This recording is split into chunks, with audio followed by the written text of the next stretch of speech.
Bismillahirrahmanirrahim. Assalamualaikum warahmatullahi wabarakatuh. Alhamdulillahilladzi arsala rasulahu bil huda wa dinil haqq lidhhirahu 'alad dini kullihi wa kafaa billahi shahida. Asyhadu an la ilaha illallah wahdahu la syarika lah wa asyhadu anna Muhammadan 'abduhu wa rasuluhu la nabiyya ba'dahu. Allahumma shalli wa sallim wa barik ala nabiyyina Muhammadin wa ala alihi wa ashabihi wa man walah. Yang terhormat Ustaz Hafiz Khairul Ghizali, Sarjana Komunikasi Islam dari MSI. Yang kami hormati juga Ketua Takmir Masjid Baitur Rahman Bapak Agung Hidayat, serta rekan-rekan sekalian, baik remaja Masjid Baitur Rahman Gampong 1 maupun rekan-rekan dari pimpinan cabang pemuda Muhammadiyah maupun Nasional Asia Muda yang pada kesempatan kali ini sudah hadir di Masjid Gampong 1 ini. Alhamdulillah, puji syukur kita panjatkan kepada Allah Subhanahu wa taala, karenanya kita pada malam hari ini bisa berkumpul, kita bisa bertolak ini, kita bisa bersilaturahmi di sini dalam rangka kajian Angkatan Muda Muhammadiyah Muda yang ke-42. Jadi sedikit kilas balik bagi rekan-rekan sekalian, untuk Kamuda ke-42 kali ini itu merupakan Kamuda yang kedua setelah sebelumnya Kamuda di Dusun Jeruan. Jadi ini kedua untuk yang offline. Sebelum-sebelumnya selama pandemi itu kita melaksanakan melalui online. Tentunya merupakan kabar gembira setelah kemarin di Kelurahan Sumber Arum, kini kita beralih ke sebelah selatan di Kelurahan Sumber Rahayu. Semoga saja besok di bulan-bulan yang selanjutnya kita bisa beralih ke kelurahan-kelurahan yang lain, sekaligus kita silaturahmi, saling mengeratkan persaudaraan di antara kita, rekan-rekan angkatan muda di Kecamatan Maluda. Salawat dan salam semoga selalu tercurah kepada junjungan kita, teladan kita semua, Nabi Muhammad sallallahu alaihi wasallam.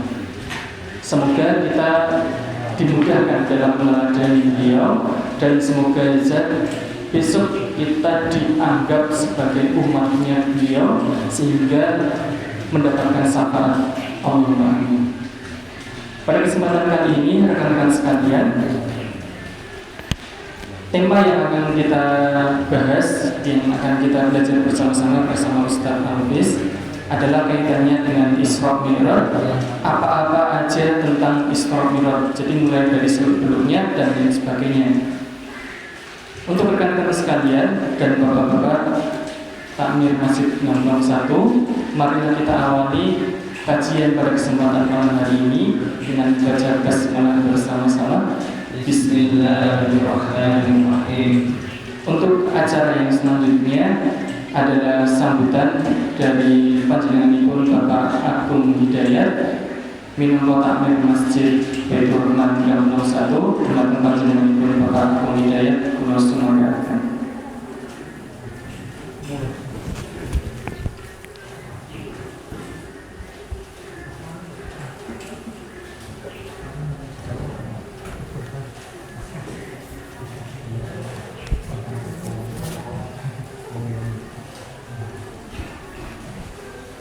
Assalamualaikum warahmatullahi wabarakatuh. Waalaikumsalam warahmatullahi wabarakatuh. Alhamdulillahirabbil alamin. Asyhadu an la ilaha illallah wa asyhadu anna Muhammadan abduhu wa rasuluh. Allahumma sholli ala Muhammad wa ala alihi washabihi ajmain. Amma ba'du. Yang terhormat Bapak Ustadz Hafiz Ghizali, Bapak Takmir yang lain, dan saudara-saudaraku angkatan muda yang saya banggakan. Pertama-tama marilah kita panjatkan puji syukur kepada Allah Subhanahu wa taala karena nikmatnya sehingga pada malam hari ini kita dapat berkumpul di masjid ini untuk mengkaji tentang agama Islam. Saya banyak mengucapkan terima kasih karena masjid ini ditempati untuk kajian ini, sehingga dengan demikian masjid ini akan semakin makmur. Nah, masjid itu kalau banyak pengajian, banyak kegiatan itu artinya semakin makmur. Namun demikian saya juga minta maaf apabila dalam menyediakan tempat kurang berkenan karena ya adanya seperti ini. Demikian juga seandainya dalam menanggapi kehadiran semuanya ada kekurangan, kami atas nama Takmir Masjid Baitur Rahman mengucapkan banyak mohon maaf yang sebesar-besarnya. Angkatan Muda Muhammadiyah yang saya banggakan, dengan adanya kegiatan seperti ini dapat bertemu, mudah-mudahan silaturahim di antara kita itu semakin erat. Walaupun suasana seperti ini, masih pandemi. Seandainya kita tidak tatap muka melalui Zoom, itu sebenarnya juga bisa, namun itu berbeda. Ternyata itu berbeda. Kita bertemu langsung dengan lewat Zoom itu ternyata berbeda. Kalau angkatan muda mungkin ya enggak ya, tapi saya selaku orang tua itu tidak merasakan berbeda. Saya kan memberikan dengan siswa-siswa, para siswa itu. Kalau kita menyampaikan hanya lewat Google Classroom dan sebagainya, ternyata anak itu ya cuma menerima ilmu saja, tentang akhlak itu nggak bisa nyampe. Sehingga pada waktu pertama masuk ketemu dengan siswa itu diam saja, ditanya nggak jawab gitu, nggak nyambung. Itu saya merasa, loh ini kok anak-anak sudah ini ditanya nggak nyambung, padahal pertanyaannya ini juga cuma sederhana dan mestinya bisa dijawab itu. Atau mungkin karena biasa itu lihat HP, jadi apa-apa yang harus dilihat setelah diajak kok nggak nyambung. Memang ya saya kira memang lebih baik kita bertemu, tapi karena ya situasi ya bagaimana lagi lah, ya kita batasi. Demikian juga kalau kita ngaji itu ya mestinya ada guru kan gitu ya.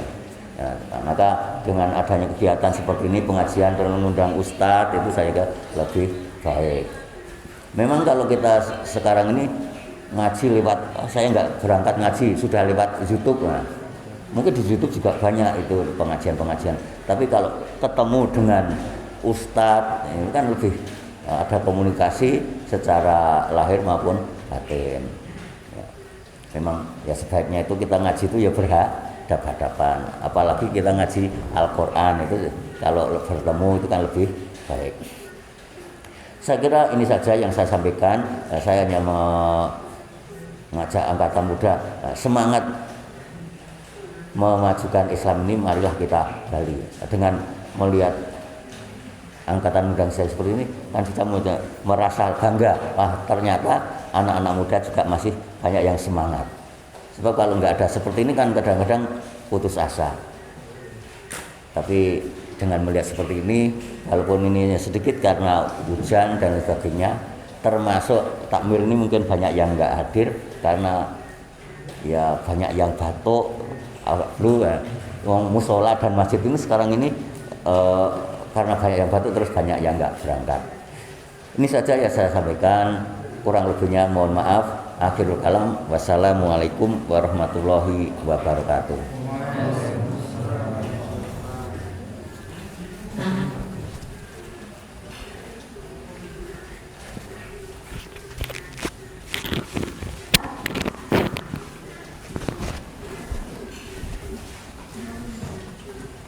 Terima kasih kepada panjenenganipun Bapak Agung Hidayat yang sudah kersa memberikan sambutan mewakili Takmir Masjid Baitur Rahman Gamplong 1.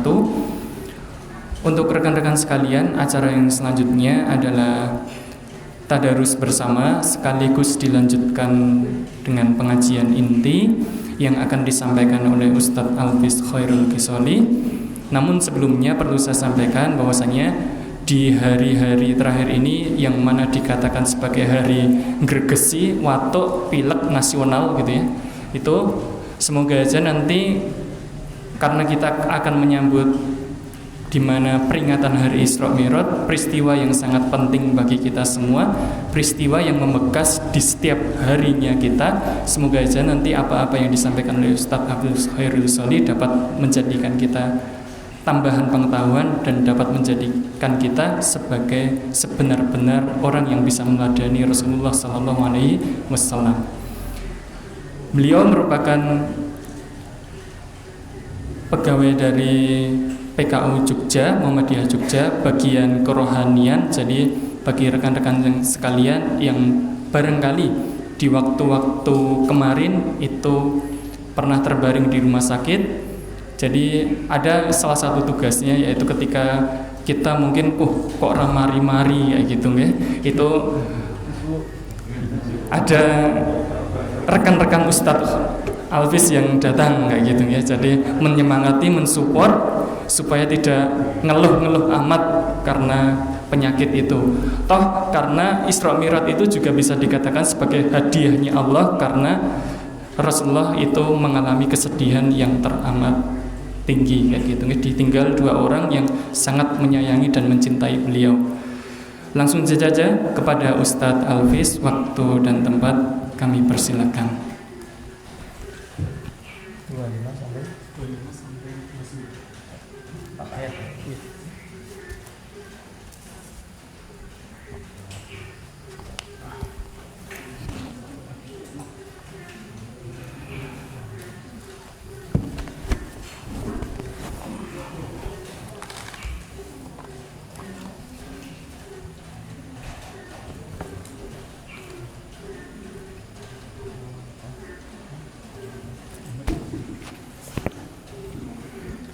Bismillahirrahmanirrahim. Assalamualaikum warahmatullahi wabarakatuh. Cah pemuda salam ya Allah. Ya. Assalamualaikum warahmatullahi wabarakatuh.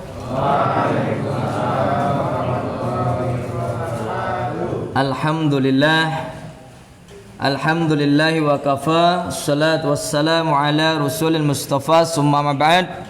Ikhwani wa akhwati arsyadakumullah hayatakum. Alhamdulillah, pada malam hari ini Allah izinkan kita untuk manunggal, menyatu di dalam satu tempat yang insya Allah menjadi keberkahan tersendiri, karena sering disebut Baitullah atau masjid, maka nulis sujud. Salawat berserta salam mari kita hatur junjungkan kepada baginda besar Nabi Muhammad sallallahu alaihi wasallam yang telah mengisyaratkan dan mengabarkan dengan kabar gembira kepada pemuda-pemuda yang hatinya terpaut, terkait selalu di masjid. Kenapa? Karena akan mendapatkan salah satu keutamaan, yaitu mendapatkan naungan yang dimana tidak ada naungan dan tidak ada bantuan selain daripada Allah Azza wa Jalla, dimana tidak ada harta saudara yang dapat membantu ketika waktu di padang mahsyar atau dalam hisab. Dan siapa yang mendapatkan naungan itu, syafaat itu, salah satunya adalah pemuda yang selalu hatinya, aktivitasnya terpaut, terkait di masjid. Dan semoga teman-temanku semua yang ada di sini menjadi salah seorang dari mereka-mereka yang mendapatkan naungan itu. Allahumma amin. Ya. Mari kita awali kajian kita dengan tadarus Al-Qur'an. Niki minggat apa mboten Bapak? Sampai atas enggak? Mboten nggih. J. Mari kita buka di surah Al-Baqarah juz pertama, surat kedua, di ayat 25, 26, 27, 28, 29. Ya. Sudah dibuka semua?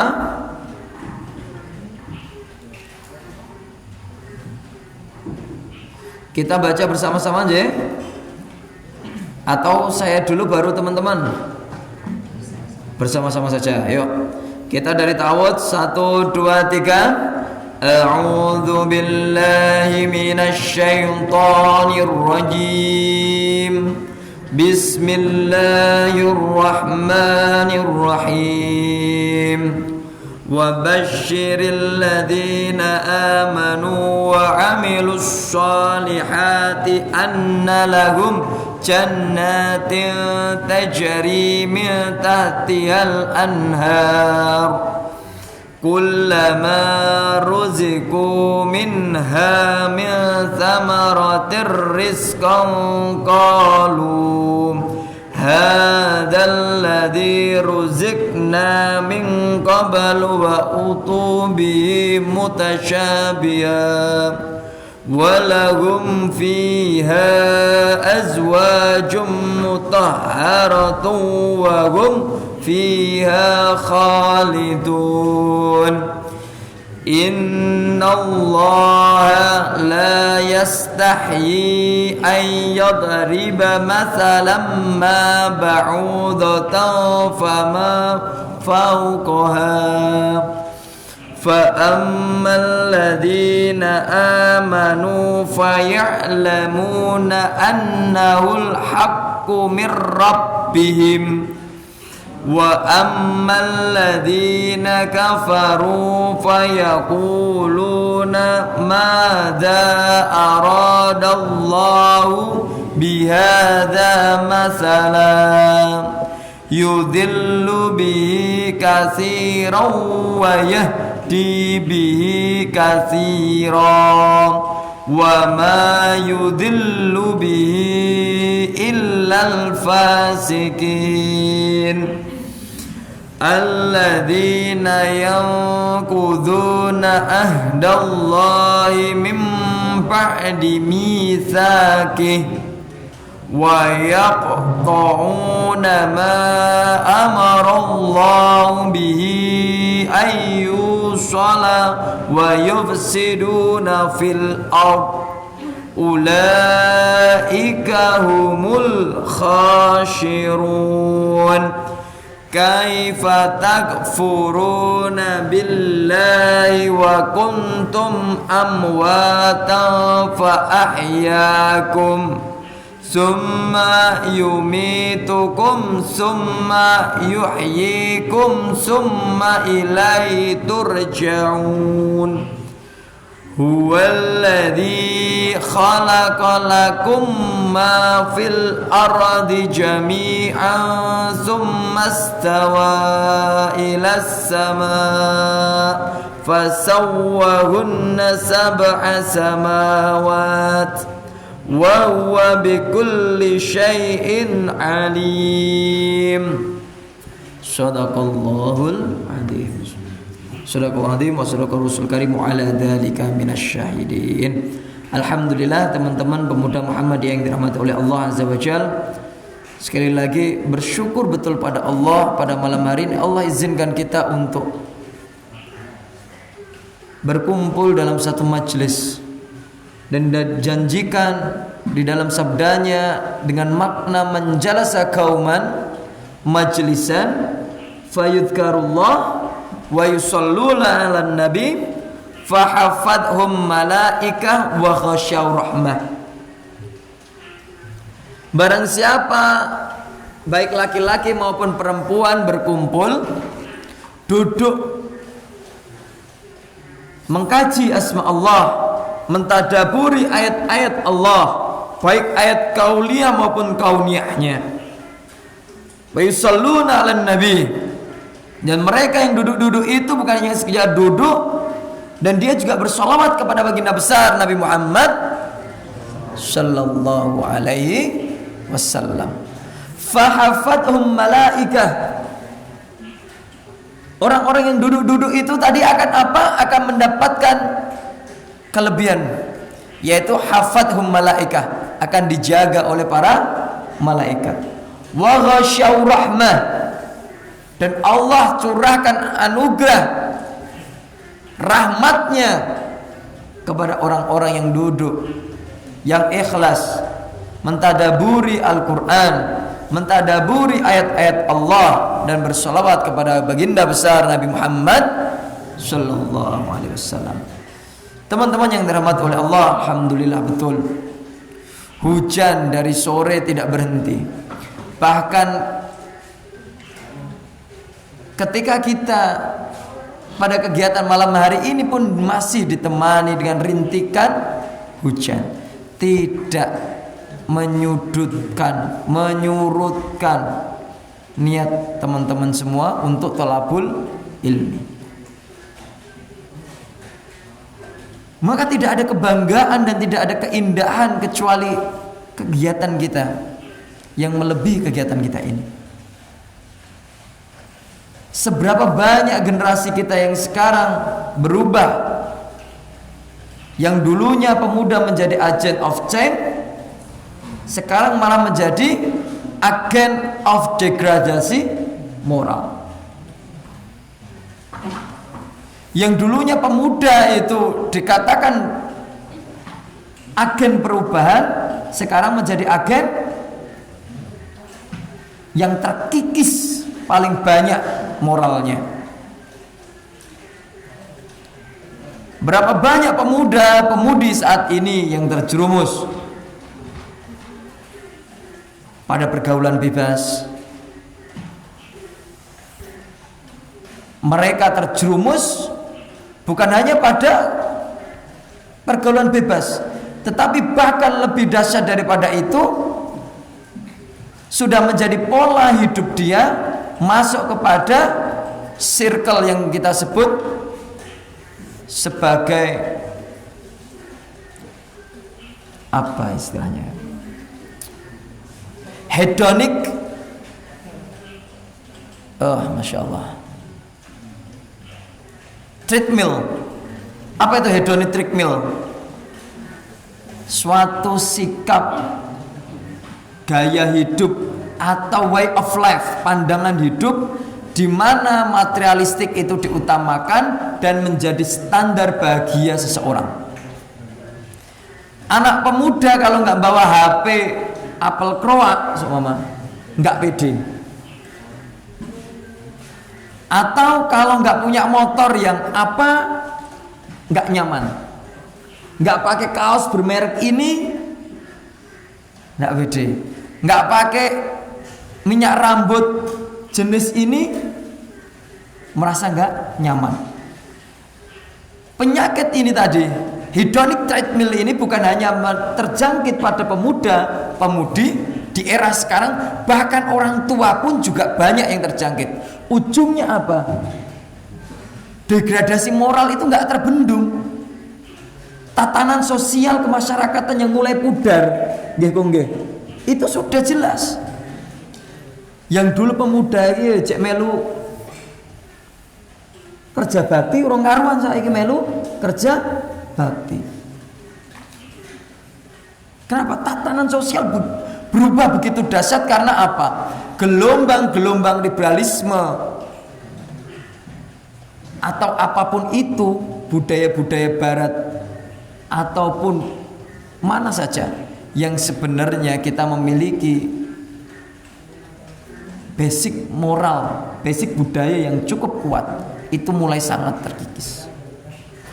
Dan alhamdulillah, makanya kenapa saya begitu bahagia, Masya Allah, masih ada pemuda bahkan biasanya sampai 50 lebih bisa berkumpul dalam satu majelis, dan ini rutin, bahkan keliling, itu luar biasa.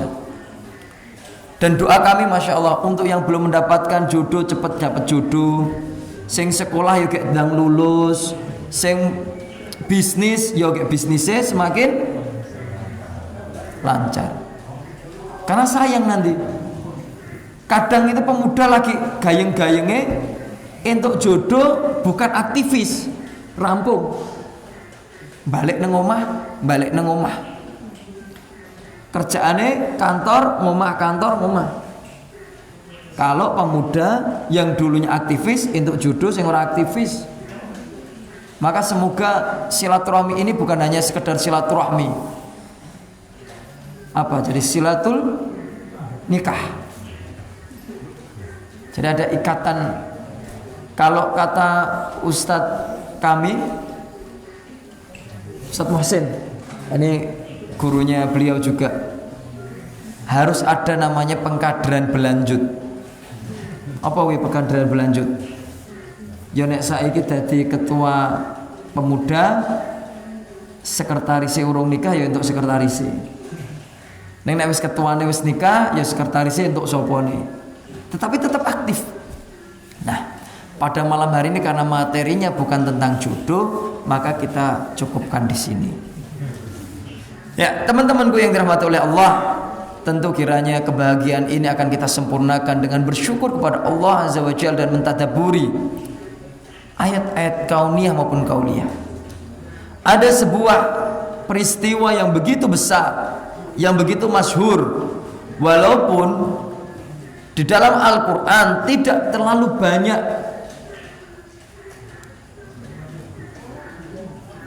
peristiwa ini diungkap. Hanya ada di 2 surah dan 4 ayat saja. Akan tetapi kejadian ini menjadi sejarah yang perlu kita peringati, bukan untuk mengejar ibadahnya secara khusus, tetapi bagaimana kita mentadaburi peristiwa-peristiwa lampau untuk mengambil hikmah. Karena jangan sampai kita terjebak pada rutinitas atau ritual-ritual upacara saja, tetapi kita tidak dapat mengambil esensi. Yang kita butuhkan apa? Dengan adanya kita kajian Isra Mi'raj, kajian Nuzulul Quran, kajian pra-Ramadan, kajian apa itu, kita ambil momentumnya untuk syiar, dan kita mengambil hikmah di balik kejadian atau peristiwa-peristiwa yang terdahulu. Untuk apa selalu kita sering dengar jas merah? Kenapa jas merah? Jangan lupa sejarah. Bagaimana kita mengambil hikmah di balik peristiwa Isra Mi'raj pada malam hari ini. Walaupun nanti karena judulnya itu serba-serbi Isra Mi'raj, maka akan kita nanti utarakan baik pro kontranya, baik ikhtilaf di antara para ulama tentang Isra Mi'raj. Semua kita oncai sedikit demi sedikit. Semoga Allah izinkan kita untuk mengkaji bersama. Nah, kita awali dimulai dari sejarah baginda besar Nabi Muhammad sallallahu alaihi wasallam. Rasulullah mendapatkan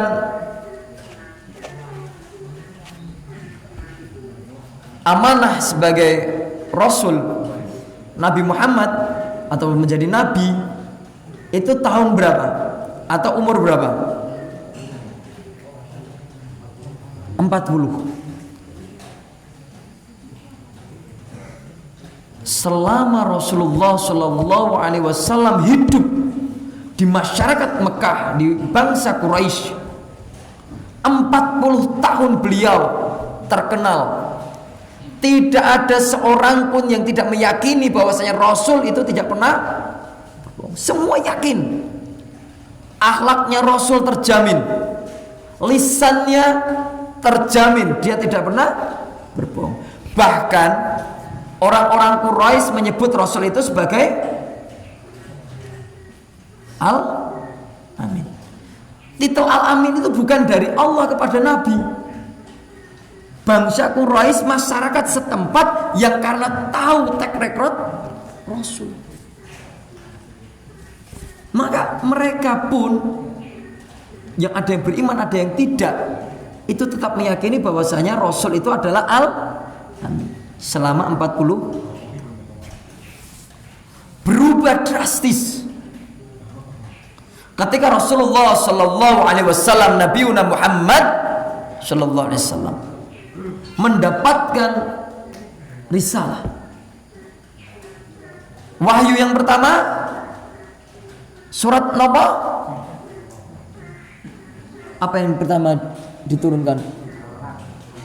Iqra Bismi rabbikal ladzi khalaq. Mulai. Yang tadinya disebut Al-Amin mulai tergoyang dan digoyang. Karena apa? Konsekuensi dari Rasulullah SAW mendapatkan wahyu dan menyampaikan amanah kenabiannya itu, nubuwah. Nah, padahal sudah disebut Al-Amin.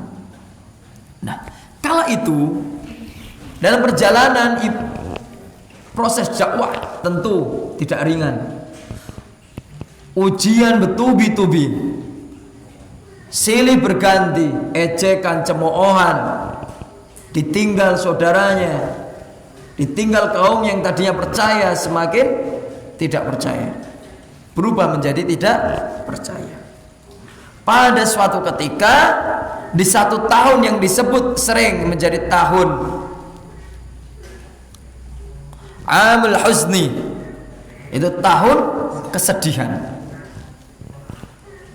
Di situ disebutkan, kenapa kok sampai disebut tahun Amal Huzni, tahun kesedihan? Karena di kala itu, di tahun itu, istrinya Khadijah wafat. Istri yang selalu mensupport baginda besar Nabi Muhammad.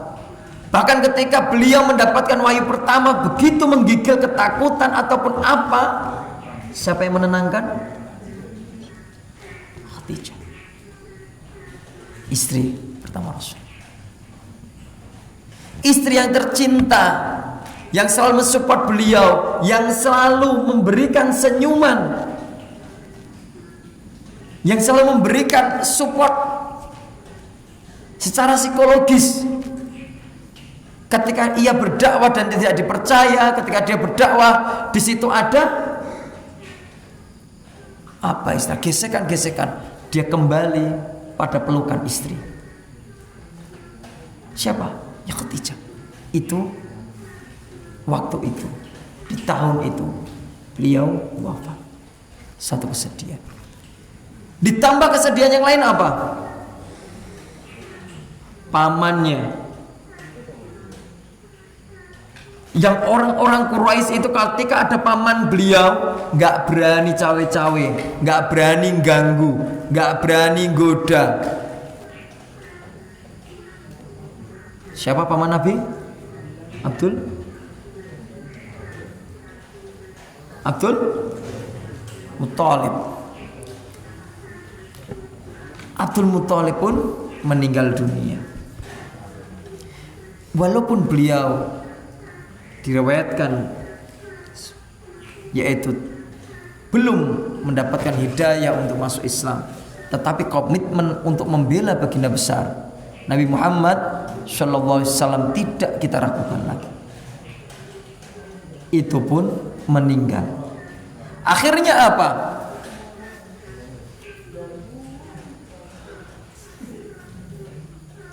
Dakwah Nabi yang sudah berat seperti itu di tengah masyarakat Quraisy yang begitu ngeyel, yang selalu juga ada pertentangan menjadikan Nabi semakin sedih. Ditambah apa? Ketika meninggalnya paman, orang-orang yang tadinya segan, petinggi-petinggi kaum Quraisy yang tadinya kabilah-kabilah lain di dalam Bani Quraisy itu tadi segan kala ada pamannya Nabi, sekarang sudah mulai berani. Karena paman Nabi menjadi orang tersohor, dekengane lah, Quraisy kaume lah, gitu. pejabatnya lah, itu sudah tidak ada. Begitu dalam kesedihan itu, sampai sering para ahli sejarah menyebutkan tahun itu disebut tahun amal husni atau tahun kesedihan bagi Nabi besar. Maka Rasulullah SAW mendapatkan hadiah, mendapatkan hiburan dari Allah Azza wa Jal yang disebut Isra Mi'raj, yang sering juga ini bagian dari salah satu dari mukjizat. Kenapa Isra Mi'raj juga disebut mukjizatnya Nabi? Karena salah satu ciri mukjizat itu nyata, tapi akal kita enggak sampai. Kalau kita ngelihat mukjizatnya Nabi Musa itu apa? Tongkatnya bisa jadi ular. Antek-anteknya Fir'aun nyebut apa itu? Ketika dia taruh tongkat menjadi ular, ularnya apakah menjadi ular beneran? Tidak. Itu hanya halusinasi. Bagaimana syaitan mengelabui mata yang tadinya tali menjadi ular. Tetapi para dukun itu, para kahin itu, antek-anteknya Fir'aun ngelihat mukjizatnya Nabi kaget juga. Wah, tenanan nih. Karena kalau dia kira Nabi itu pakai juga ilmu jin, mesti dia sama-sama tahu. Oh, kuwi gur hapus-hapus. Dia tahu karena itu nyata. Maka malah beberapa dari diriwayatkan di dalam cerita-cerita itu, beberapa dari dukun-dukunnya Fir'aun itu malah mengimani karena dia tahu itu benar. Akhirnya dibunuh semua itu dukun-dukun itu yang beriman itu. Nah, Isra Mi'raj itu menjadi salah satu mukjizat, kelebihan, keistimewaan yang Allah berikan kepada baginda besar Nabi Muhammad Shallallahu Alaihi Wasallam. Nah, peristiwa ini diabadikan dalam Al-Quran dan dalam Al-Hadis. Kalau dalam Al-Quran bisa dibuka di dalam surat Al-Isra, surat ke-17 ayat pertama. Subhanalladzi asra bi abdi, al-ayah. Atau kita juga bisa buka di surat An-Najm, surat ke-53 ayat ke-13 sampai ke-18. Itu kisah atau yang menceritakan. Kalau hadis-hadisnya cukup banyak. Kalau kita ngelihat di Imam Bukhari itu memiliki 20 riwayat dari 6 sahabat. 20 riwayat hadis dari 6 sahabat. Kalau di Imam Muslim di situ sebutkan ada 18 riwayat dari 7 sahabat. Kalau kita buka-buka hadis. Ya. Dalam Al-Quran ada beberapa ayat, di dalam hadis ada sekian banyak hadis. Nah, semua gambaran Isra Mi'raj itu tidak tergambar dalam satu hadis yang utuh, yang lengkap. Tetapi sekian banyak hadis-hadis tadi, itu setiap hadisnya memiliki cerita yang saling terkait dan melengkapi satu sama yang lain. Nah, maka kita mulai sekarang. Kita lihat dari dalil Al-Qur'annya terlebih dahulu. Setelah itu nanti kita bandingkan atau kita lihat dalil dari Al-Hadisnya. Coba kita buka di surat tadi apa? Al-Isra ayat pertama. Allah Azza wa Jalla berfirman, A'udzubillahi minsyaitonir alim minasyaitonir rajim.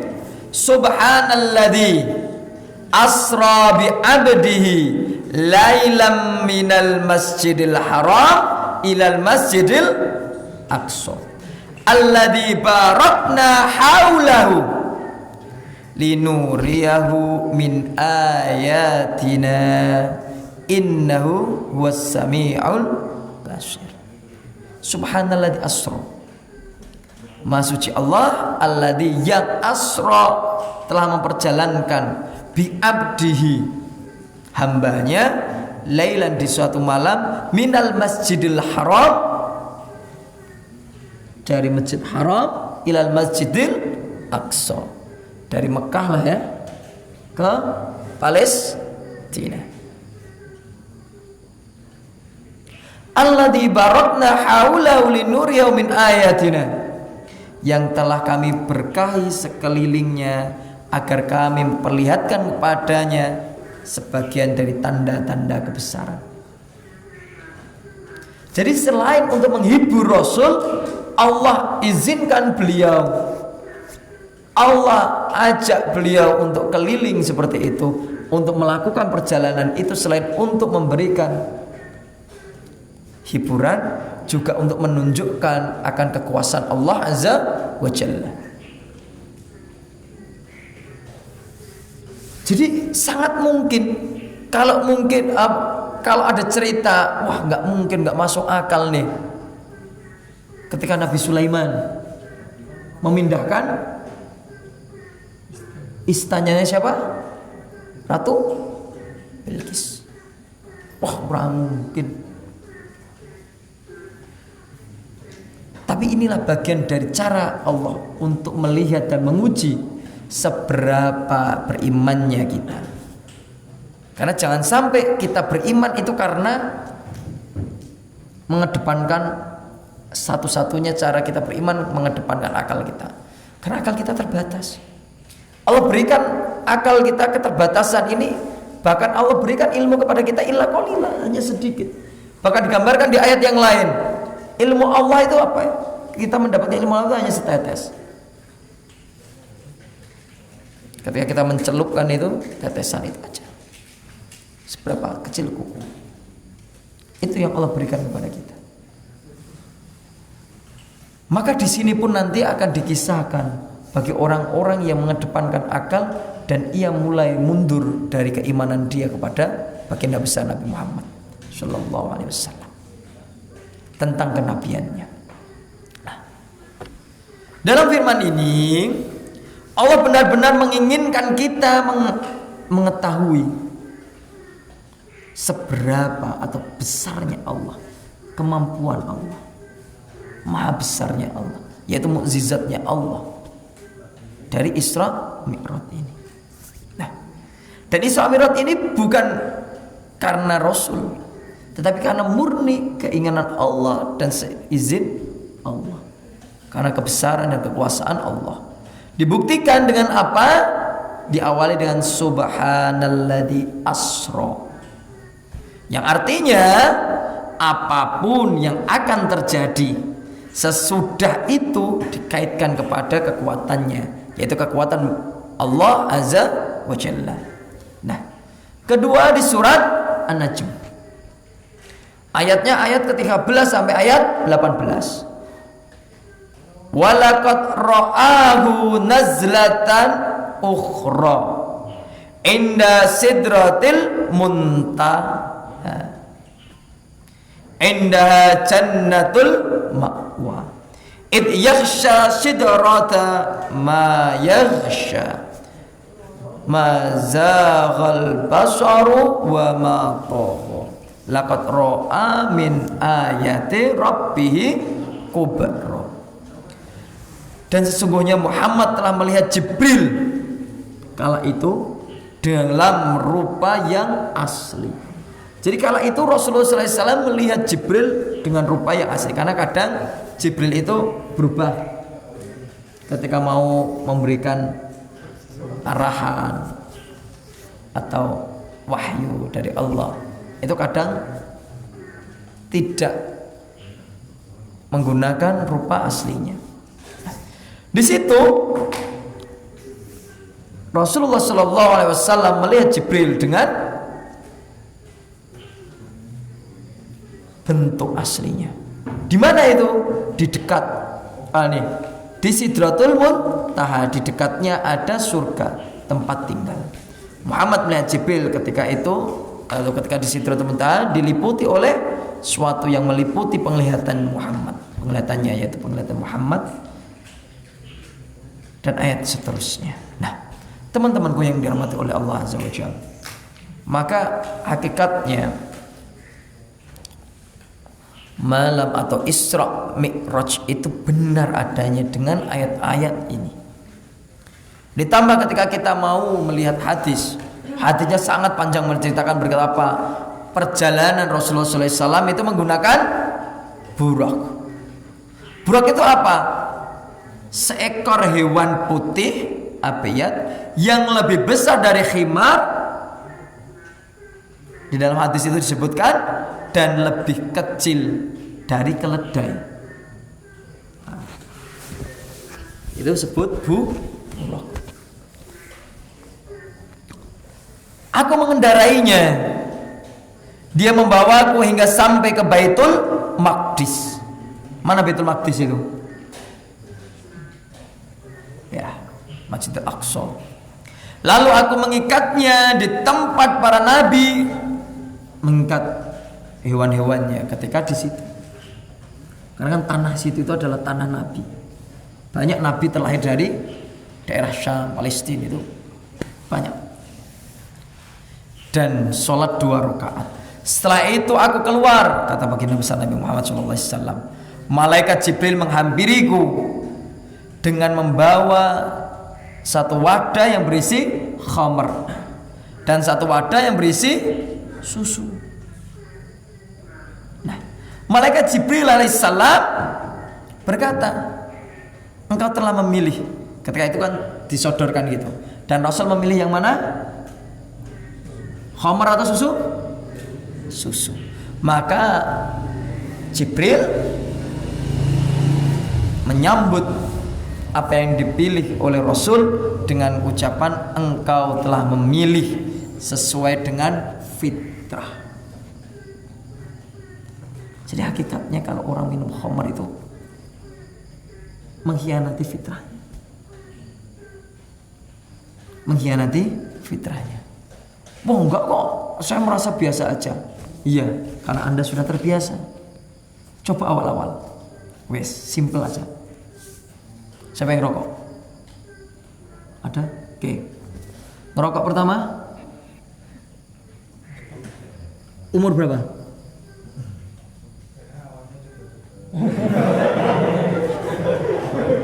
Nek orang tua ngerokok enggak? Hah? Simba?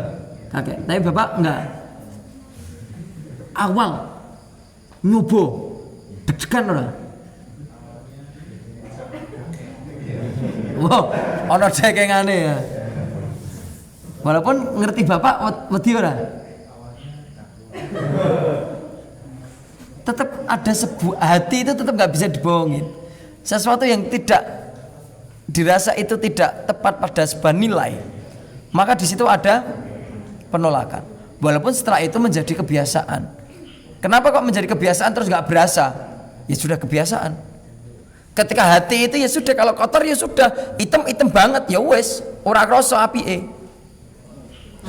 Nah, khamr pun juga demikian. Oke.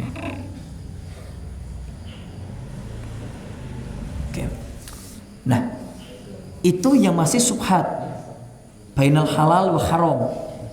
Kalau khamr kan haram. Ya walaupun Muhammadiyah sudah mengatakan haram. Oke, kita lanjutkan, bukan masalah itunya. Maka Rasulullah SAW memilih tadi. Jadi di perjalanan beliau itu mendapatkan informasi-informasi yang luar biasa. Di riwayat yang lain, di dalam hadis, di riwayat yang lain disebutkan Rasul pun sholat di situ bersama para nabi. Nanti akan muncul pertanyaan, atau saya tanya dulu kepada kalian, kira-kira Rasul itu Isra Mi'raj itu perjalanan ruhiyah, ruhnya apa karo jasate? Sewengi saka Mekah tekan ndi? Baitul Masjidil Aqsa, bagi munggah nang langit ketujuh, menungso nembus langit pertama, go lagi tekan bulan we pirang tahun. menungso lho wis nganggo alat canggih dikaji dinasah pirang tahun kae mbuh iki zaman out ya toh urung ana WA-an sing ngerti-ngerti muncul gambar nang kono Rasulullah twing tekan kono twing tekan dhuwur nguduk meneh sewengi kira-kira itu jadi perdebatan yang menarik yang maka kenapa judulnya serba sepi karena akan saya floorkan banyak hal yang perlu kalian kritisi salah satunya itu tadi nek fisik kira-kira tekan orang andai kata buruk itu bagian dari makhluk kira-kira cepetnya sepiro dan fisik manusia bisa nggak menaiki itu dengan kecepatan sekian isora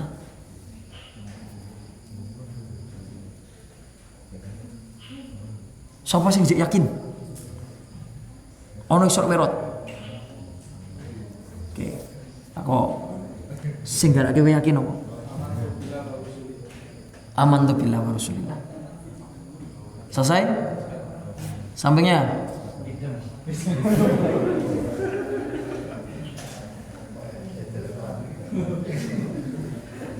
perjalanan Isra yang disebut Isra itu apa? Dari Masjidil Haram ila Masjidil Aqsa, Mi'raj dari Masjidil Aqsa ila Sidratil Muntaha. Bahkan ke langit ke-7. Hadis tentang Mi'raj, kalau tadi kan hadis tentang Isra. Jadi perjalanan Nabi dari Mekah ke mana tadi? Baitul Maqdis. Menggunakan apa? Buruk. Dalam hadisnya buruk itu siapa? Hewan berwarna putih, yaitu seekor hewan putih yang lebih besar daripada khimar dan lebih kecil daripada keledai. Bayangin lah, keledai itu melayune banter lah. Ditunggangi Nabi. Bisa melayu sak cepete. Nah, itu hadis dari Isra. Mi'rajnya hadisnya, salah satu hadisnya berkaitan apa? Nabi Muhammad SAW dibawa naik melalui atau melewati beberapa langit. Dan pada setiap langit malaikat Jibril itu meminta agar dibukakan pintu langit. Lalu ditanya sama penjaga langit itu, siapakah yang bersamamu? Jibril pun menjawab, Muhammad. Maka penghuni langit pun itu menyambut beliau. Nah, di langit pertama berjumpa dengan Nabi Adam alaihissalam. Di langit kedua berjumpa dengan Nabi Isa alaihissalam. Di langit ketiga bertemu siapa? Nabi Yahya.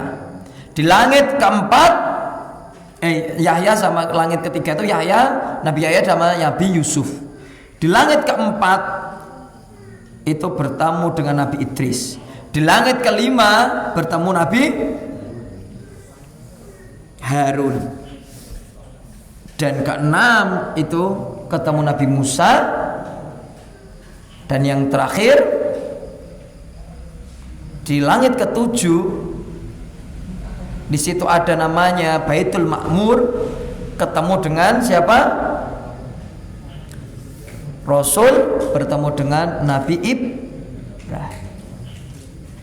Jadi setiap level tingkatan langit itu Rasulullah SAW bertemu dengan para penghuni langit dan juga para nabi. Oke. Kemudian Rasulullah SAW melanjutkan perjalanannya sampai Sidratul Muntaha, yaitu langit tertinggi. Disinilah Allah Azza wa Jalla mewajibkan kepada Nabi Muhammad Sallallahu Alaihi Wasallam dan umatnya untuk melaksanakan ibadah. Yaitu ibadah apa? Syariat, yaitu syariat sholat. Dan pertama kali diturunkan kepada baginda besar Nabi Muhammad itu berapa kali perintah sholat? 50 kali sehari semalam. Yuk bayangke 5 wae cek keteteran apa meneh 50. Nih yuk ketoke malah ora iso WA-an karo ora iso YouTube-an. Lagi arep login. Lagi arep gawe status atau apa buat konten tentang apa ono wis waktune adzan, waktune salat. Lagi arep ngampiri koncone, ngapeli koncone ra sida ngapeli malah. Masyaallah, salat dulu. Rampung salat tekan kono, salat lagi.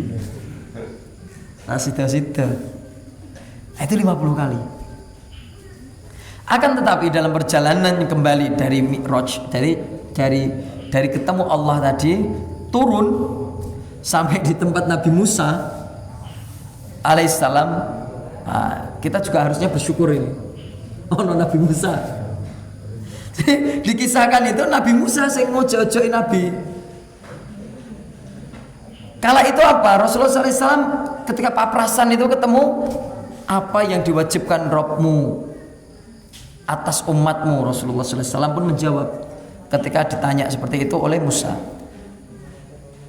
Ya itu tadi, diminta sholat berapa kali? 50 kali dalam sehari semalam. Sehingga Musa alaihissalam meminta kepada Nabi Muhammad untuk apa? Untuk kembali menghadap. Balik sih Om. Balik dulu. Coba sowan. Minta keringanan. Ra mungkin kuat. Aku wis tahu. Aku malah diuyak-uyak karo Musa. Diuyak-uyak karo siapa? Firaun. Kowe urung nganggo salat. Ndae nek kon ndak nganggo salat barang, wis kecandak kowe mesti. Ya kan ada ibadahnya khusus kan beda. Syariat sholat yang seperti ini ya turun pada Nabi Muhammad. Sudah, Nabi Muhammad naik lagi, turun lagi, oke, naik lagi, turun lagi, sampai apa? Sampai ketika itu Rasul pun malu. Wah,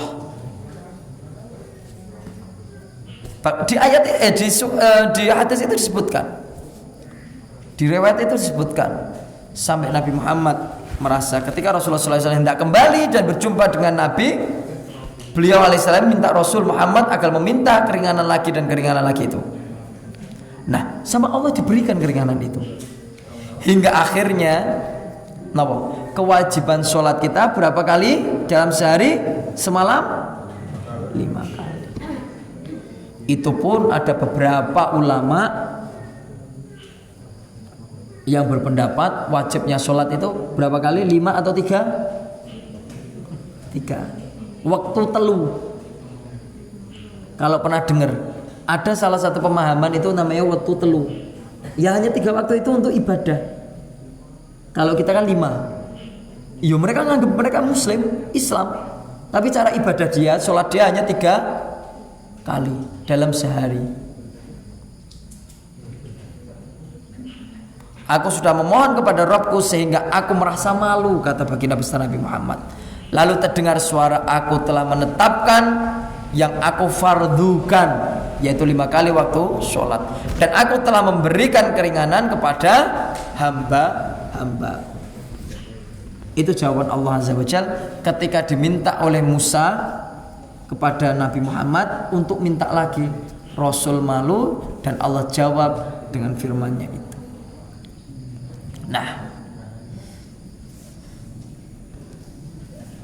teman-temanku yang dirahmati oleh Allah Azza wa Jalla, sekarang bagaimana pasca kejadian ini? Ketika Rasulullah SAW pulang Mi'raj, balik ke Mekah Mukarramah, di situ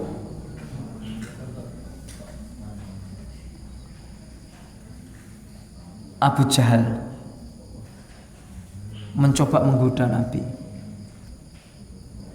Ya, mencoba menggoda Nabi. Wah, tenane kowe wis tau tekan kono. Kok ora mungkin. Nah, sampai segitunya nanti. Sebelum masuk ke situ teman-teman yang dirahmati oleh Allah, dari kisah itu ada beberapa perbedaan pendapat para ulama. Yang pertama berkaitan tentang waktu. Apakah betul waktu Isra Mi'raj itu 27 Rajab atau yang lain? Nah, beberapa pendapat itu banyak banget. Nih, sedikitnya ada 4 pendapat tentang perbedaan waktu terjadinya Isra Mi'raj.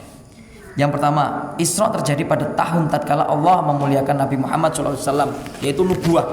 Itu merupakan pendapat At-Tabrani. Yang kedua, terjadi 5 tahun setelah Nabi Muhammad diutus menjadi Rasul. Yang ketiga, kapan? Terjadi pada malam tanggal 27 di bulan Rajab. Maka salah satu kenapa kalau kita di Indonesia mengimani ya karena ada beberapa pendapat, salah satunya itu. Terus terjadi 6 bulan sebelum hijrahnya Nabi. Jadi sebelum hijrah sudah mendapatkan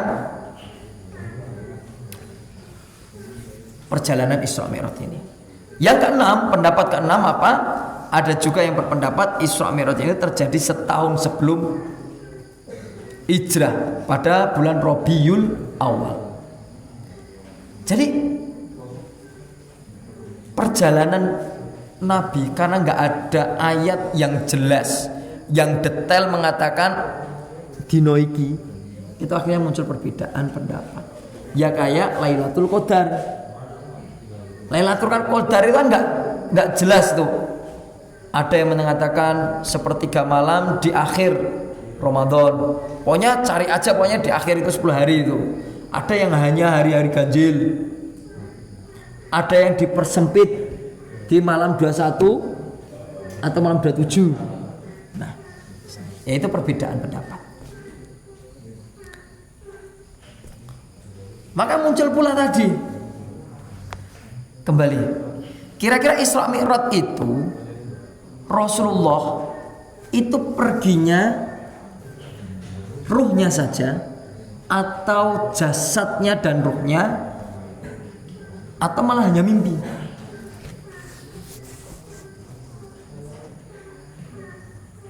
Ayo. Oke teman-teman, coba ada yang mau punya pendapat nggak? Mau silakan. Kira-kira Rasulullah SAW itu Isra Mi'raj itu menggunakan totalitas fisik dan jasad dan ruh, atau sekedar ruh, atau itu malah hanya mimpi? Jasad, roh dan jasad. Ada pendapat lain? Jasad itu kepriye yo? Ada pendapat lain nggak? Untuk yang putri-putri, teman-teman pemudi.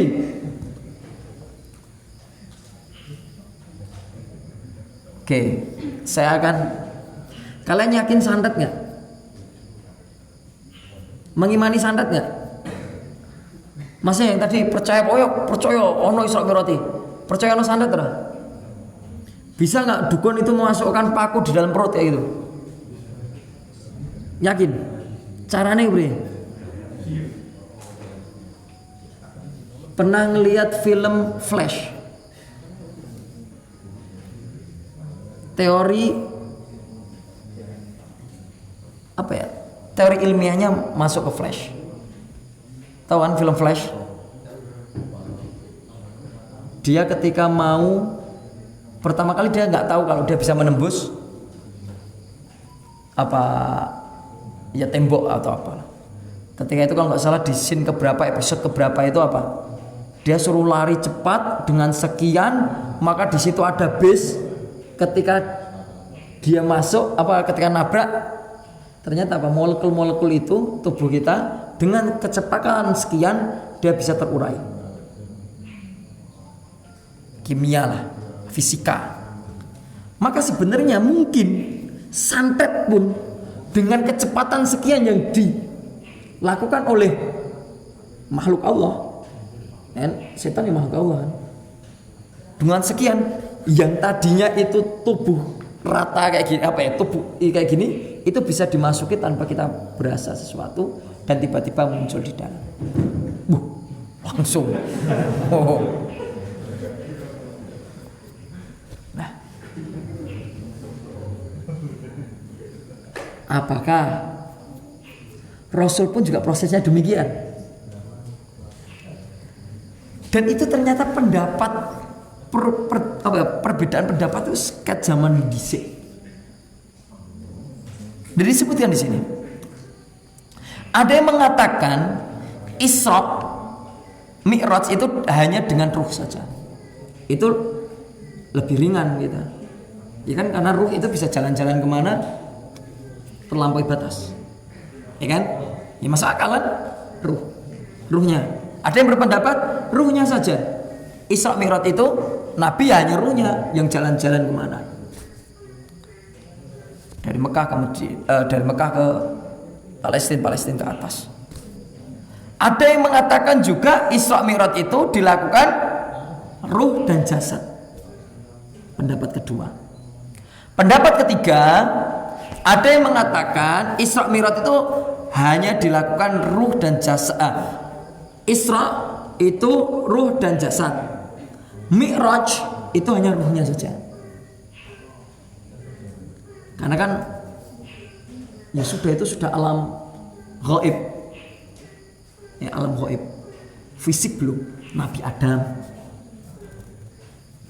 Kira-kira surga iki fisik karo ruh apa ruh tok?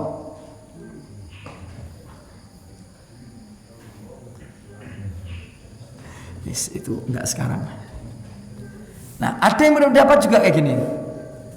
Semua itu hanya terjadi dalam mimpi. Pendapat keempat. Pendapat kelima, ada yang mengatakan Isra Mi'raj merupakan kasyaf.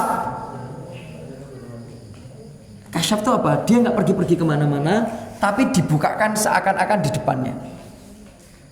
Ya corone wong anu itu hijabe mata itu dihilangi. Nek wong zaman dhisik katene lho. Ya dukun-dukun nek tak ilangi apa pembatas matamu. Mas katene lho. Ada yang berpendapat seperti itu.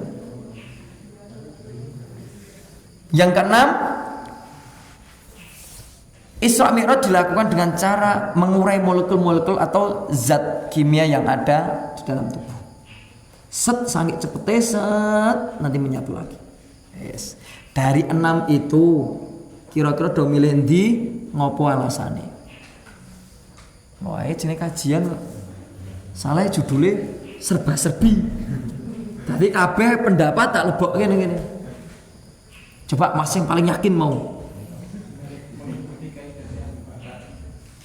Gimana?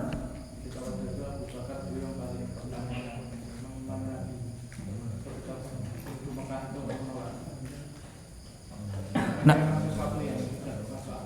lah ya, dari 6 pendapat itu menurut jenengan yang paling dekat kebenarannya jasad sama ruh. Oke, ada yang lain? Enggak apa-apa loh. Oh, itu kasyaf itu Mas. Kalau yang sinau tentang kelenek mesti ngerti tentang keilmuan kasyaf itu atau apa menganu hijab. Jadi so ngerti-ngerti so ndelok apa. Oke. Beberapa pendapat mayoritas yang dipegang oleh mayoritas ulama itu adalah jasad dan ruh. Dengan alasan apa? Beberapa dalil. Ya, jadi beberapa dalil. Yaitu disebutkan di situ. Dalilnya jelas memperjalankan. Subhanalladzi asra bi abdihi lailan minal masjidil haram ila masjidil. Terus ditambah ayat apa tadi? Di ayat itu kan disebutkan. Di situ diberkahi. Nah, disitulah beberapa ulama meyakini bahwasanya sudah dengan keesaan Allah, kekuasaan Allah, ketika sudah namanya mukjizat, sudah tidak ada batas waktu, batas tempat, itu semua sudah Allah tanggalkan. Jadi iso menjelajah sakarepe. Wong yang sing duwe Gusti Allah. Nah, itu pendapat yang paling kuat. Jadi apa? Apakah jasad saja, apakah ruh saja, atau kasyaf, atau molekul-molekul dan lain sebagainya? Nah, yang paling benar menurut jumhur ulama. Sekali lagi menurut jumhur. Jumhur itu berarti banyak. Beberapa yang tidak sependapat. Itu mengatakan ruh dan jasad Rasul yang pergi ke sana. Nah, peristiwa ini, Isra Mi'raj ini menjadi wagu kalau orang mengatakan itu mimpi. Kenapa? Kalau itu mimpi, pendapat ini menjadi pendapat yang paling rendah kesahihannya. Karena kalau mimpi tentu kiranya tidak ada orang-orang Quraisy atau orang Muslim yang ingkar. Kan yang masih ragu-ragu itu pergi. Yang ragu-ragu kepada kebenaran itu sudah. Ketika diceritakan oleh Nabi dan dia mengedepankan akal dalam imannya, orang masuk akal. Akhirnya meluntir. Akhirnya meluntir. Nah, dan ketika itu mimpi, orang-orang kafir Quraisy itu tidak akan menyangkal, alah wong dobos wong gur mimpi ini Nabi yo. Wong gur mimpi yo. Mesti mereka akan kayak gitu. Tetapi kan ini enggak. Malah memerangi untuk mengatakan ini tidak benar. Gitu loh. Berarti ini peristiwa kebenaran. Kenapa kok demikian? Karena diceritakan di dalam hadis riwayat yang lain, ketika baginda besar Nabi Muhammad pagi hari itu didatengin Abu Jahal, ditanya, dan Rasul menceritakan perjalanan beliau. Maka Abu Jahal nggak ngece, tetapi hanya meminta kepada Nabi, apakah kalau umatmu datang ke sini, apakah Anda akan menceritakan kisah perjalanan semalam yang Rasulullah SAW lakukan? Rasulullah SAW menjawab, "Na'am, iya, saya akan ceritakan." Bala, pasti akan saya ceritakan. Betul, ngumpul ke kabeh wong Quraisy sak kampung maling ke. Ayo rene enek cerita apik tenan. Cerita apa turna? Rasulullah cerita. Rasulullah cerita. Maka ditanyalah di situ. Oke. Sebagian langsung wah ra mungkin. Sewengi iso mlaku kene kono balik. Ora mungkin. Sebagian lagi sedikit percaya. Kenapa? Sebagian sedikit itu karena dia pernah ke Masjidil Aqsa, karena dia pernah dagang ke sana. Akhirnya apa? Coba orang-orang yang masih sedikit imannya itu tadi, masih percayanya sedikit itu tadi, coba Rasul jelaskan detailnya sifat ciri-ciri Masjidil Aqsa. Wes diceritake bla bla bla bla bla bla bla bla. Maka dengan penjelasan di atas bahwa Isra Mi'raj itu melalui dia katakan Rasul itu benar adanya. Ya bener ya. Sing disanjangke ini saestu leres. Kula nate mriko plek ceritane panjenengan kalih sing kula tingali. Maka luar biasa. Nah, disitulah dan hebatnya Abu Bakar tadi dia diceritani terus dia datangi Rasul, apakah betul seperti ini? Iya, saya mengimani, saya mempercayai karena Anda adalah Rasulullah, utusan Allah. Maka waktu itulah disebut atau ditambah namanya dengan titel As-Siddiq. Jadi karena apa? Karena banyak yang ragu, tetapi beliau selalu percaya apa yang dikatakan oleh Nabi Muhammad adalah benar adanya. Nah, jadi responnya tadi macam-macam tentang hal ini. Maka teman-temanku pemuda yang dirahmati oleh Allah Azza wa Jalla, kita dapat mengambil hikmah di balik kegiatan ini, Isra Mi'raj ini. Oh, ternyata tidak semua keimanan itu harus diawali dengan akal.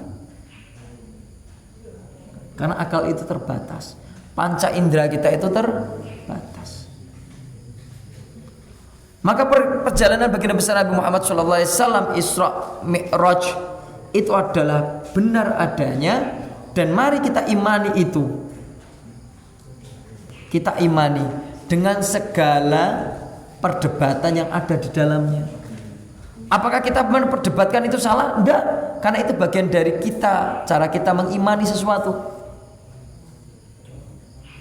Apakah terus kalau saya mengimani dengan model yang tadi terus dianggap paling salah? Ya enggak juga. Karena semua memiliki dalil dasar cara berpikir masing-masing.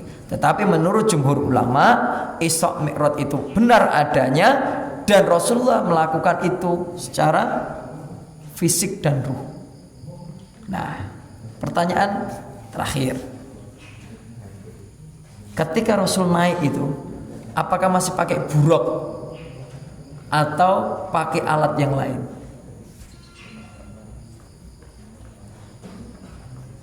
Mi'raj, Isra Mi'rajnya. Mi'rajnya itu pakai buraq atau pakai fasilitas yang lain?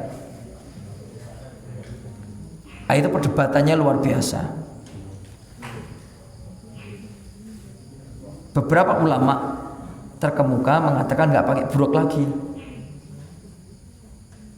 tetapi pakai apa? Tangga yang sering disebut, apa ya? Bahasanya itu. Oke, nanti kita sampaikan. Jadi tidak lagi menggunakan buraq, tetapi Rasulullah SAW ketika naik ke langit ketujuh itu menggunakan tangga. Nah, wallahu a'lam bishawab. Karena semua itu para ulama terdahulu juga berpendapat dengan hadis yang ada. Kita yang sekarang, mari kita imani dan kita pertahankan mana yang mau kita imani. Yaitu apa? Ya yang jumhur ulama itu saja. Agar kita tidak terombang-ambing. Masalah waktunya kapan? 27 Rajab atau kapan? Ya karena Indonesia mengetuk itu 27, ya sudah kita percaya 27 Rajab. Tapi apakah itu mutlak benar? Wallahu a'lam bishawab. Ya kayak kita sholat subuh. Dulu yakin kan sholat subuh itu bener waktunya. Padahal ternyata kajiannya terlalu pagi. Jok kepriye? Ya sudah, yang dulu ya sudah kita ilmui dengan ilmu yang dulu, kan kayak gitu.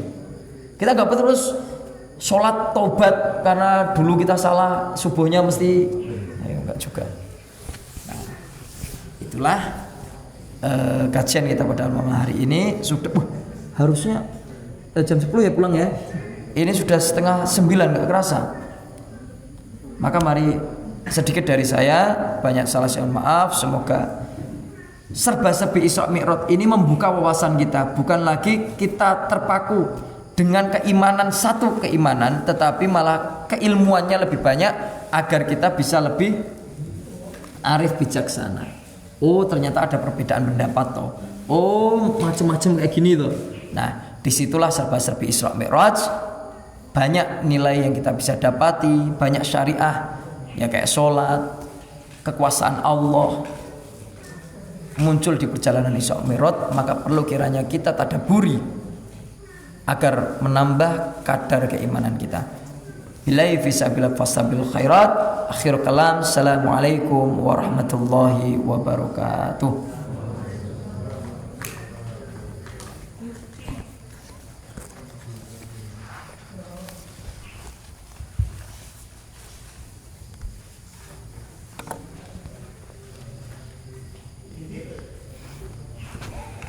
Ya, terima kasih kepada Ustadz Alvis Khairul Khalis yang sudah menyampaikan apa-apa ataupun serba-serbi tentang Isra Mi'raj. Barangkali nanti di antara teman-teman ada yang ingin mengajukan pertanyaan.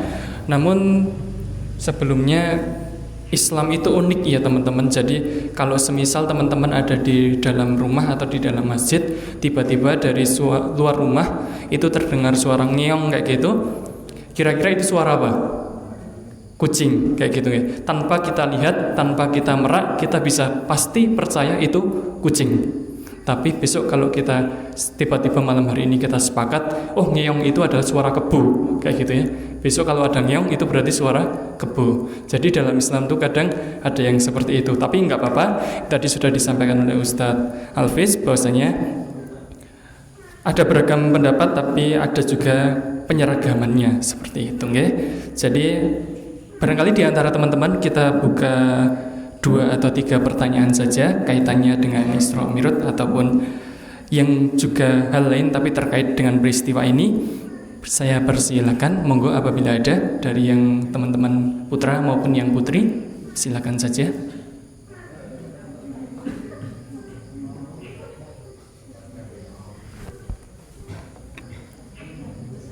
Oh, monggo Mas Abiyu. Perkenalkan, saya Abdul dari Jamaah Karang Sembratu.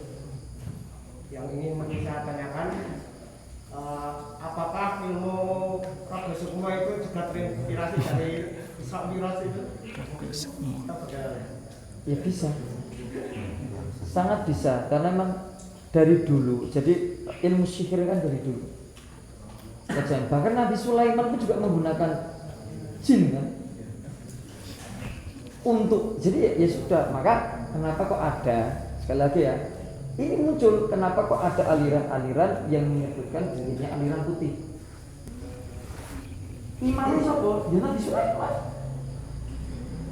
Kok bisa? Nah karena dia menganggap loh setan bisa dinggo bisa imani Allah, dia berdoa alam sholat. Tapi kalau sekarang saya kira juga yo nek tak kok ikutin tenang yo karuan, karena makomnya berbeda. Tapi mereka menyanyatkan dirinya, mensanatkan dirinya, ya ini ilmu ya saya ambil dari Sulaiman. Nabi Sulaiman dapat merintah jenjak ke dewi kok. Masa awak dewi wong padha, Nabi Sulaiman yo makhluk, aku yo makhluk, aku yo manusia. Bisa. Itu sanatnya itu aduh. Nabi Sulaiman bla bla bla bla bla bla bla bla. Wis mbok saiki nganti model dukun kepriye atau apa, sorban putih harus sorban ireng, harus apa wae. Semoga. Ya itu. Ya jadi mungkin juga bisa. Jawabannya itu kemungkinan. Kalau kayak kiai aja kan ada yang ngomong gitu. Ya, percaya atau nggak percaya? Nah kalau itu sebuah kasyaf, ada ilmu yang ilmu seperti itu, hanya ya kita lagi-lagi orang tekan, belum tekan. Setan ya bisa tau tiba-tiba ini mindahkan ke sini. Nganggo rogo apa, nganggo nganggo ilmu-ilmu apalah itu. Ya semua itu mungkin. Dan kita imani bahwasanya itu adalah hal yang gaib. Sedikit di antara kita yang tahu kebenaran. Ya, gitu aja tanggapan saya. Ada lagi barangkali di antara rekan-rekan satu pertanyaan lagi barangkali? Enggak ada? Kalau tidak ada berarti untuk kajian Gamuda kali ini malah kita lanjutkan ke acara yang berikutnya. Untuk acara yang berikutnya adalah doa bersama yang akan dipimpin oleh Ustadz Alfiz. Dumateng Ustadz Alfiz kula sumanggaaken.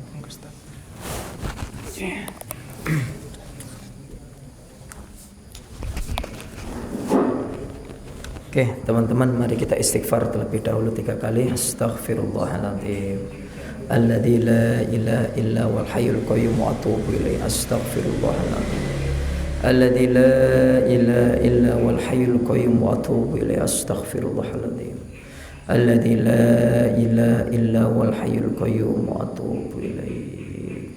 Rabbi shrah li sadri wa yassir li amri wahlul 'uqdatam min lisani yafqahu qawli. A'udzu billahi min samil alim minasyaitonir rajim. Bismillahirrahmanirrahim.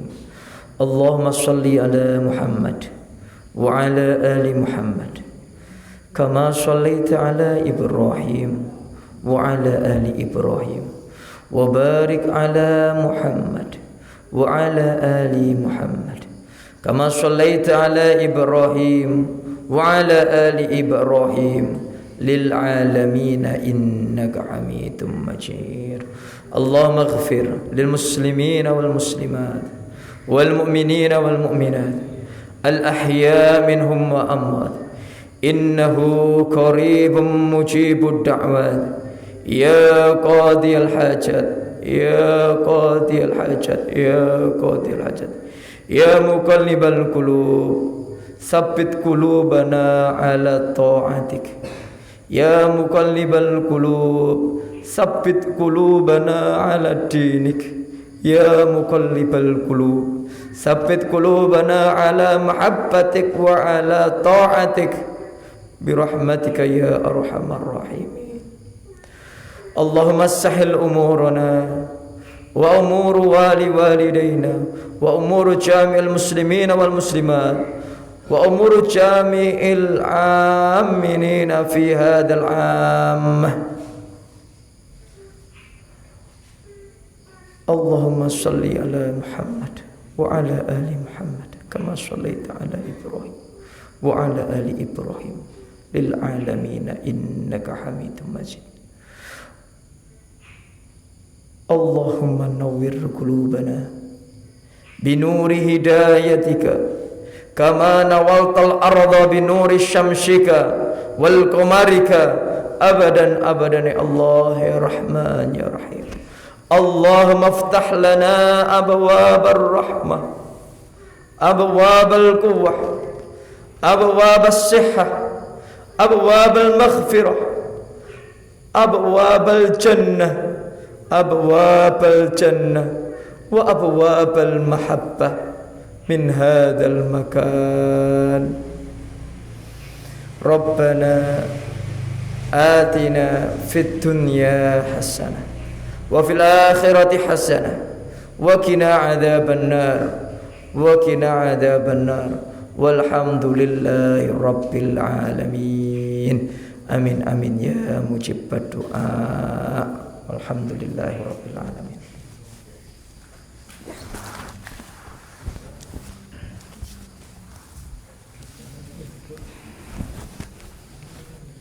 Terima kasih. Untuk menutup acara pada kesempatan malam hari ini, marilah kita akhiri kajian Angkatan Muda Muhammadiyah Moyudan yang ke-42 ini dengan membaca hamdalah bersama-sama. Alhamdulillahirabbil alamin. Sekali lagi saya sampaikan terima kasih kepada Takmir Masjid, Remaja Masjid Baitur Rahman Kamplong 1 yang sudah berkenan pada kesempatan kali ini menyediakan tempat dan juga turut serta untuk mengikuti kajian pada kesempatan malam hari ini. Dan juga kepada rekan-rekan sekalian, insya Allah untuk kajian-kajian yang selanjutnya kita kalau tidak di Sumber Agung yang di Sumber Sari seperti itu. Harapannya nanti rekan-rekan bisa turut hadir ketika ada informasi tentang kajian yang berikutnya. Itu saja yang bisa saya sampaikan sebagai pembawa acara pada kesempatan kali ini. Ada kurangnya dari saya dalam menyampaikan, mohon maaf. Wassalamualaikum warahmatullahi wabarakatuh. Waalaikumsalam.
Istilahnya